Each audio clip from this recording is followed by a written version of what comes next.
Gotcha. So it's a matter of just knowing where to look for a CDFI. Now we Right. know there's a bank on every corner. And as a small business, you think you need access to capital, you go into a bank, right? Hmm. So after the bank cannot do your loan and your grandma have no more money to lend you, okay? Gotta do something. Yes, there is some place to go. Uh, we right now we have several CDFIs in Las Vegas that is just waiting for small businesses to come to them so that they can be helped. Quite a few of them will actually put you through a program so that you can get training, so that they can make sure once they make the loan to you, you will have the ability to pay it back. Gotcha. So, would you recommend that? Because, like you said, a CDFI is too. You have to be. Sorry, I'm echoing, throwing me off. So, the CDFI, in order to be a part of the CDFI, do you recommend everybody go and try the CDFI before they even attempt to go get a loan, or like what Not are the steps necess- you recommend them take? Not necessarily.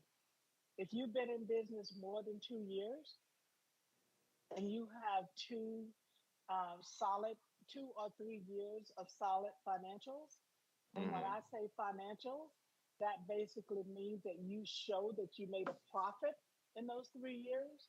Because remember, that's what a bank is looking for. They're Hmm. looking for the fact that you have the ability to be able to pay the loan back. No, please go into your bank and apply for a loan.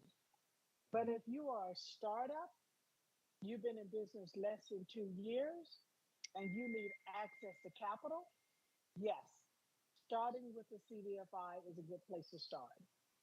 Got you, got you. So CDFI is ready for the startups, but two Yes, years, make sure you have your paperwork solid and everything together and go To like a regular to a bank regular to get bank a to get the loan. real loan. yes. Right. Oh, I was gonna say, could you possibly mention some CDFIs specifically in Vegas? Yes. So the one local CDFI, and I like to say it was born and bred in Las Vegas. It is called Access. Okay, it is our. It has only been around for the last, I think, about 2 years now, Hmm. but it actually was, I like to say, born and bred in Las Vegas. It was actually started as a CDFI in Las Vegas. One of the other CDFIs, even though it is not local, is Dream Spring, just like it sounds. Okay, Dream Spring. Okay, you Hmm. can Google it. You can even apply for small business loans online. And then, of course, the third one, and you may have to help me out with this because my Spanish is not good, but it is called Prestamos. Prestamos. Prestamos. Prestamos, yes. Prestamos is the third one, and all three of these CDFIs are helping our small businesses in Las Vegas get access to capital.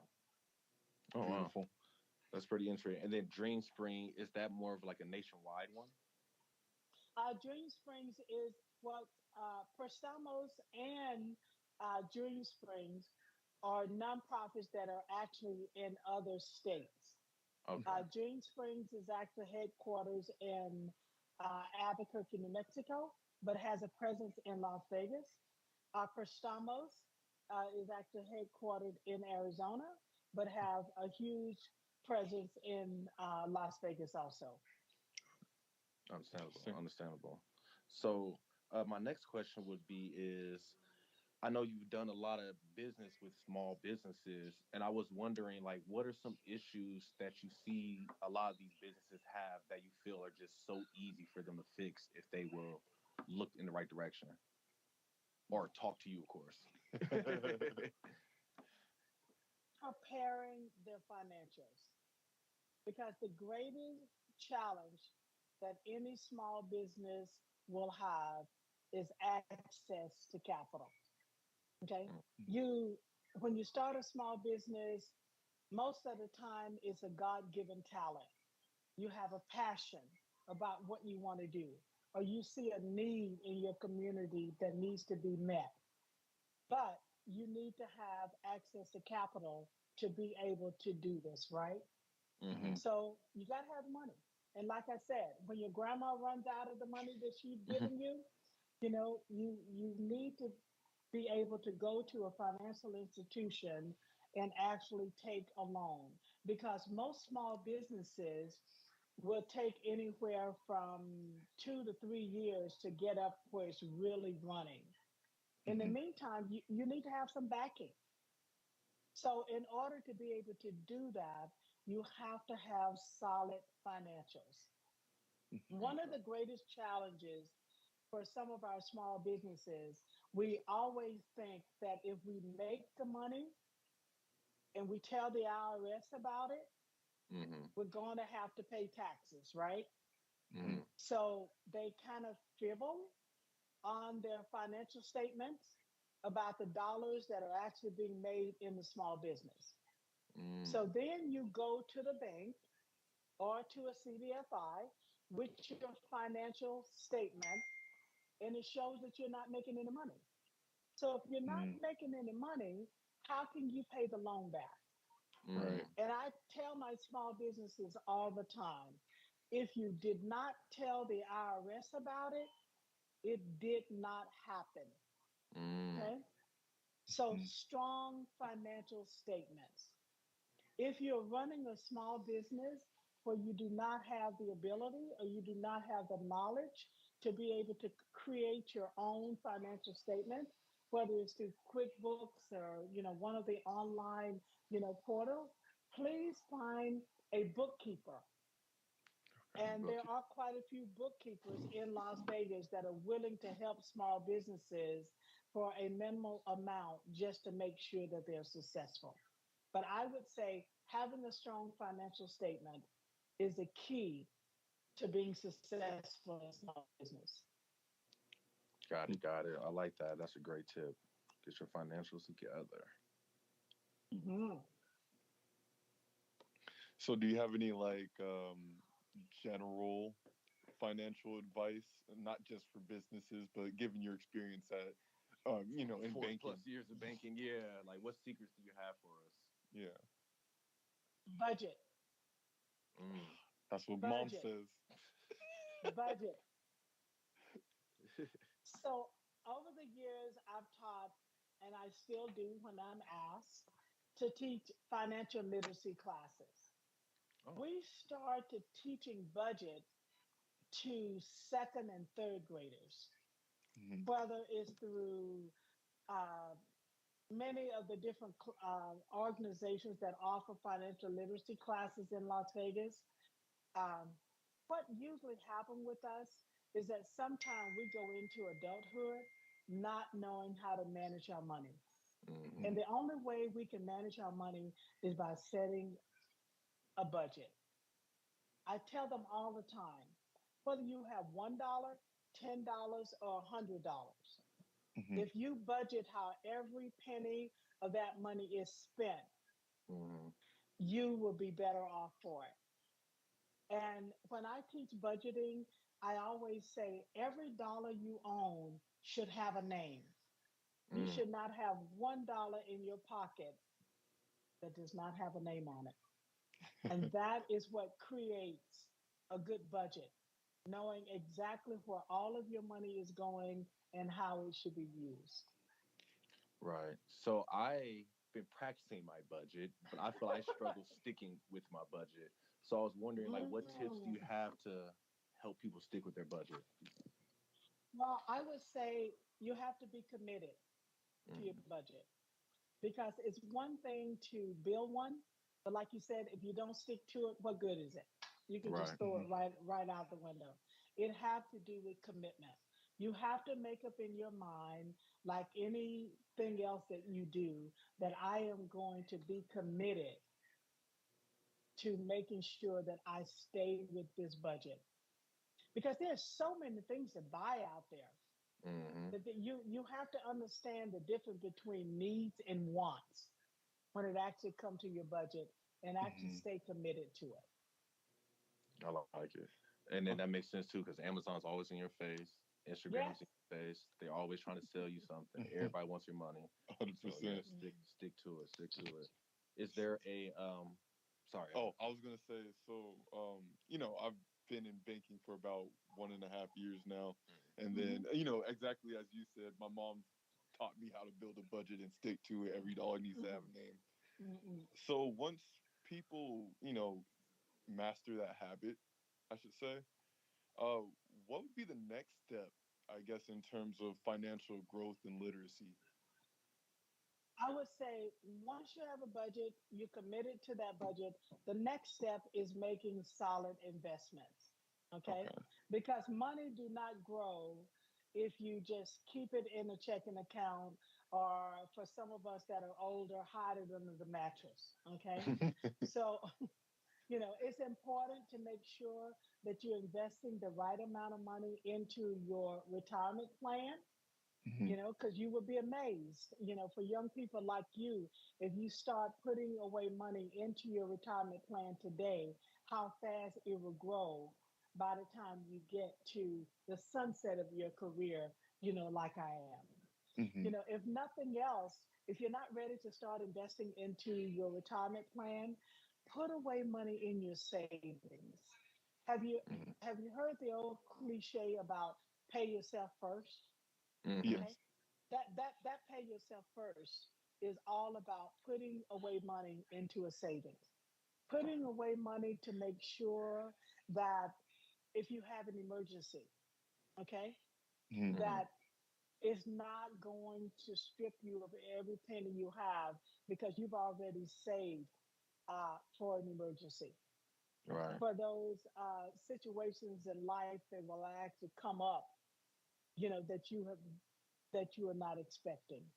Mhm. So yes, that next step is, once you're in line, once you have that budget, that's you're only 50% of the way there, because Okay. you need to make sure that you put money away for all those circumstances that will definitely arrive, because it's life. Right. Understandable. So being a banker for 40 years, besides a retirement or your retirement investment plan, where else is our strong investments you suggest to us to invest our money Oh, that the definitely. bank will see as strong? Okay. So, well, at the bank, we're all FDIC insured. Okay. Mhm. So where the market is right now, there are some high interest on certificates of deposit.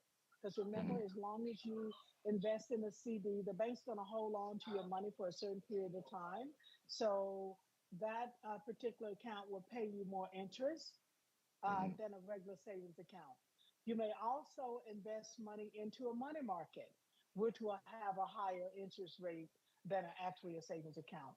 And all of these are vehicles that are on, I like to say, on the bank side. They're FDIC insured. As long Mhm. as you stay within the FDIC insurance guidelines, you can't ever lose any money, there. Mhm. But then you leave the banking side of things and actually step into other investments through stocks and bonds, um, definitely municipalities, other different investments. But taking in Mhm. consideration that most of these investments are not insured, Mhm. Right. stocks and bonds are definitely built on how well the market does. But you need to know just a little. Get a broker, okay? Well, once you save up enough money Mhm. on the bank side, okay? So don't just be taking the little money you have and say, "Oh, I'm going to invest in Amazon," or "I'm going to invest in Microsoft," okay? Which, Mhm. and all those stocks are really good. I was just using them as an example. But make sure that you have money saved on your FDIC insured in your bank, and then you can go into investing through your stocks and your bonds and your municipalities, because So what? Oh, that is okay. where then you really start to seeing some revenue. But taking in consideration, there's always going to be the risk. Right. And I was gonna say, is when you said get a broker, is that somebody that can like literally kind of teach you the ropes of those high risk investments? Well, yes, Or they can teach you, but you also have to pay. fair. So I take that back. Yes, get a broker when you have enough money to be able to afford one. But in the meantime, there are so many applications out there that you can start reading and actually learning about the risks and different types of stocks. There's also different systems out there where you can just go and actually learn and make very small investments. We used to call it day trading. You have to keep an eye on it yourself. It's Mhm. not referred to as day trading anymore, but you can invest in some online investments where you will actually have the ability to learn, but invest very small amounts where you Mhm. don't have, I mean, there won't be that much risk to losing it. Got it, Gotcha. got it. So we actually have a question from one of our online listeners. So our Okay. producer is actually going to read that out loud for us. Or Okay, so what do you think of cryptocurrency, and what does a bank think of cryptocurrency? if you ever hear that. Well, I heard him very loud and clear. Okay, And make one of the and one of the things that you shared to me within the rules was to relax and Be yourself. and be very honest and open about topics. yes, ma'am. And this is one where unfortunately I cannot help you with is cryptocurrency. Now, Understand. when crypto first started, there was a lot of knowledge around it, and as you know, many things have happened since it came on the scene. Yeah. So it would be very hard for you to find a financial institution, not only in Nevada, but financial institutions in general, that is taking some really serious looks at crypto. So, unfortunately, please apologize to the caller. I am unable to give you any solid information on that topic. No, and I think that was a beautiful answer right there, though. Like you said, you kept it honest, you kept it integrity. So I can't ask for much more than that. And basically, from your response, it tells a lot. It's like if you read Yeah, between the lines, you know. yeah. Yes. So yes, I truly appreciate that. So let's try to step away a little bit from the banking and learn more about who Jerry is. Like I said, I was going through your profile, and it was so many titles you have. Like I just started listing them, Mhm. and I was like, how does she do all this? So I'm just curious on like how do you balance out so many responsibilities that you have? Well, again, I think you remember when we first started this conversation, I said, I am blessed to be in the role I am in the sunset of my career.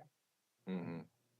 My primary responsibility for my financial institution is to make sure that they are meeting their CRA goals.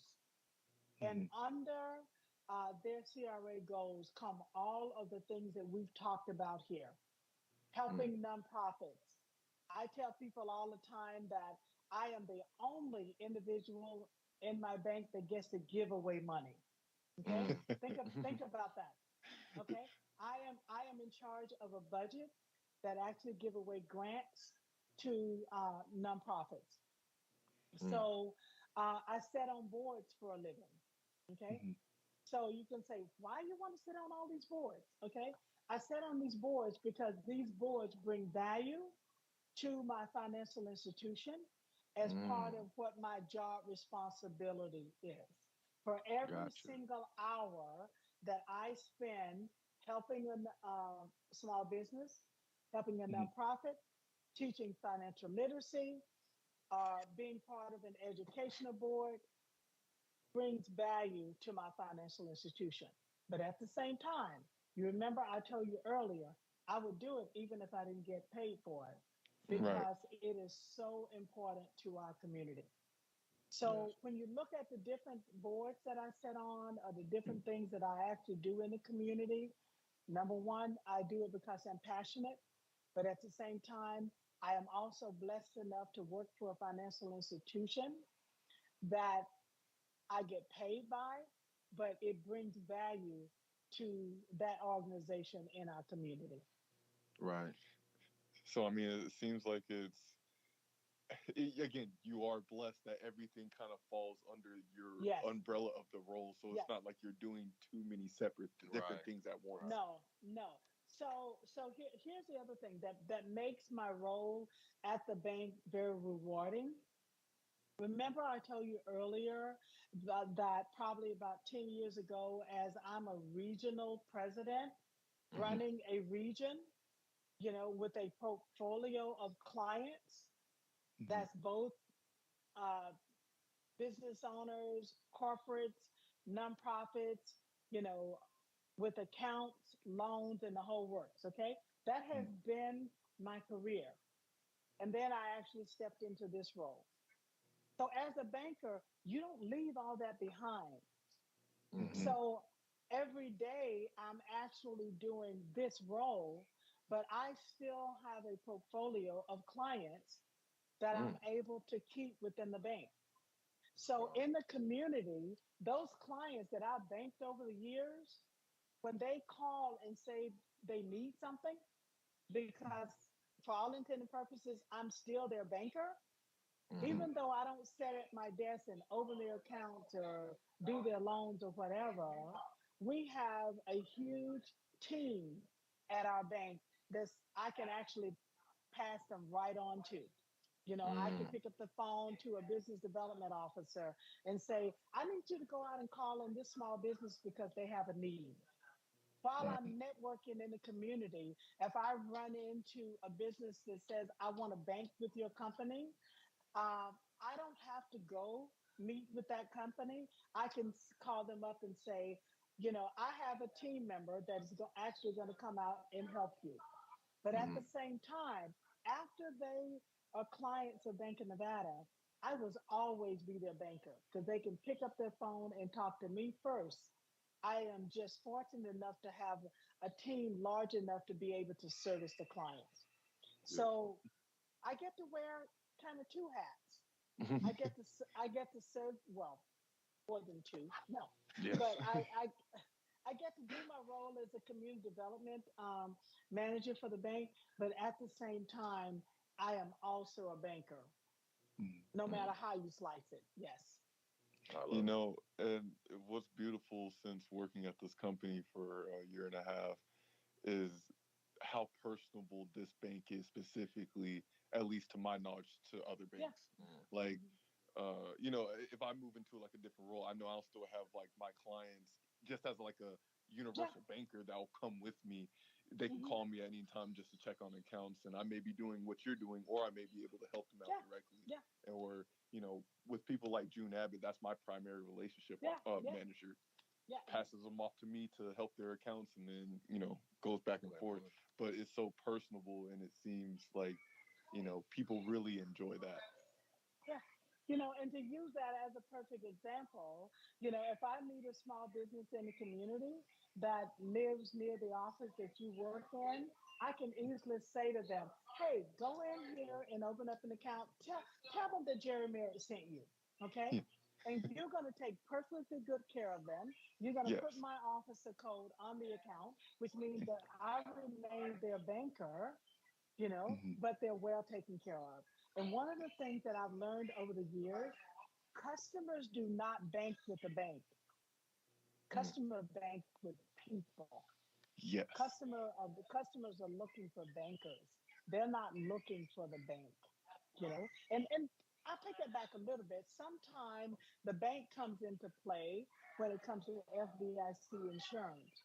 But at the same time, they're always looking for a banker that they can have a relationship with.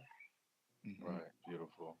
So we're gonna have to go ahead to our end game right now, Miss Jerry. So I have two Mhm. more questions for you. Actually, three more. Um, Okay.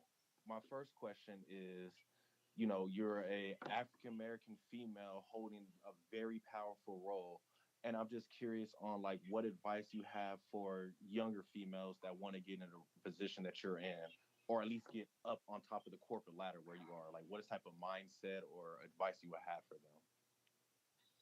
The first thing I would say to any young, whether they're black, but especially to black females, follow your dream, follow Mm, your heart. Okay, do not be afraid to actually follow your dream. Do not let anyone, tell you that you can't, mm, because you can. And right. you can by seeking out, other individuals to mentor you, making sure that you're well educated. I can ever, and just a little bit older, okay? And I can remember the times where opportunities for me was not there, or Mm, doors Mhm. would not open. But today, as young African American women, you can do and be anything that you have even dreamed about. right. I agree. Amen. Amen. I love it. Follow your heart. So then my last two questions are questions that we ask every single guest who ever attends our show. So Okay. our first question is definitely in the role that you are with the community and everything, where are you still swimming to? Like where is your ultimate goal still? I know you're going toward your sunset. I know you're in your sunset age, so you probably not have like super high aspirations, but I'm just curious on where are you still swimming to? I would say two relationships. Mm, Definitely two relationships. No matter what we do, we cannot do any of this without involving other people. At mm, the end of the day, I want people to say that I helped them. I mm, was always there for them. So in order to do that, you have to build relationships. So right. I would say, as I take my I just want to meet more people that I can help and that I can have relationships with in order to help them be successful, whether it's professionally or whether it's with their business or whether it's with their children. So I would say relationships. Beautiful Beautiful, answer. beautiful. And then our very last question, we always like our guests to leave a life quote that they carry with them with our audience. So I was wondering, is there a quote that you would like to share with us today? Well, mine would be, especially because we're talking about small businesses or businesses in general, or some of the things that I've done in the community. Mine would be that if you are a leader, or if you're striving to be a leader, and no one is following you, you are only going for a walk. Mm, deep. Why? Why? Why did this quote come to mind? You know what? Because I've lived by it over the years, and I teach it. Mhm. Because if we are going to lead, we have to be strong, and we have to make sure that we're bringing others along with us. So Mm. many leaders strive so hard to get to the top because they want to be seen as a leader. But if you're leading and no one's following you, you're just going for a walk. So, Right. my definition of a leader is an individual that is accomplishing and bringing others along with them. Beautiful. That So if is you're gonna amazing. take that walk, bring somebody with you. Don't go walking alone. Yeah. Yeah, I love no, no. If you if no one's following you, if you're leading, nah. it. You're not really leading. I love it. I love it. Thank you so much for that, Miss Jerry. So I just want to say thank you so much for your time today. Like I said, we had to cut it a little short due to time constraints and the technical Okay. difficulty we have Yeah. earlier. But I feel all the knowledge you dropped was amazing. One thing I'm gonna have Donovan do is just ask you for like some of the websites, definitely for the CDFIs, and see where so we Mhm. can add them to the episode so everybody can know how to follow them. And then my Yeah. other question is it okay if we put your possible your website or where they can contact you, so some small businesses Oh, can reach out to you? definitely. They can definitely reach out to me through LinkedIn for There we Bank go. of Nevada. Perfect. Yes, for Bank of Nevada at their LinkedIn site is mostly where they can reach out to me best. Perfect. So we'll make sure to add that in the Yeah, description so you can yeah, help out some more people and yeah, go into your sunset with a yeah, smile. yeah. Well, thank you. Yeah. Yes, thank you, Miss Jerry. We appreciate you so much for your time today, all the knowledge you dropped, for taking so much time with us. So we just appreciate you fully. Yeah. Thank you so much. Thank you. Well, thank you so much. I am honored that you asked me. And it follows again into that leader. Nobody's following you. You're going to a walk, going for a walk. So to Mhm. have you as young men reach out to me and feel like I have some knowledge to share, not only with your listeners, but even with you personally, is Yes. huge. So thank you very much for asking. Of Yes, course. ma'am. Yes. Thank you so much. We appreciate you. And, my goal is always to get my guests on again so we can get some more information. So we will reach out to you Yeah, again so you can teach us some more. And next thank time you'll you. be in person. Yes. Yes, I promise you it will be. Thank Oh, you. yeah, yeah. All Yes, right. ma'am. Sound Okay. good. Thank you so much for Yeah. joining us today. Have a And good have a Okay. one. You're great so night. welcome. Thank Thank you. you. And then everybody out there listening Oh, today, thank you guys so much for joining us. Our apologies again for the delay and the technical difficulties that we did have, but we appreciate you guys so much for continuing rocking with us. New experiences bring new challenges, but you know what? You got to keep fighting through them. Oh, top camera, keep fighting through them. Sorry, too many cameras in my face. I'm trying to get there, man. Hey, we learning, bro. We learning. But big shout out to just a Tease Mac for working so hard diligently to make sure all this happened, man. He is amazing. If you guys saw him behind the background, it's cool watching a master work. Like when you just sit back and just watch a master work, I just stop talking. Like let me know when you're ready, master, because I trust you. So shout out to Mr. T. Thank you so much, bro. Mr. 1-3, thank you so much for being with us today, as always, of and course. bringing on the amazing guests. Miss Jerry, thank you so much again for joining us. We're gonna have you on again. Everybody out there listening, hope you had a wonderful day, a marvelous afternoon, a splendid evening, and remember So to just just keep keep swimming. swimming. Yes, sir.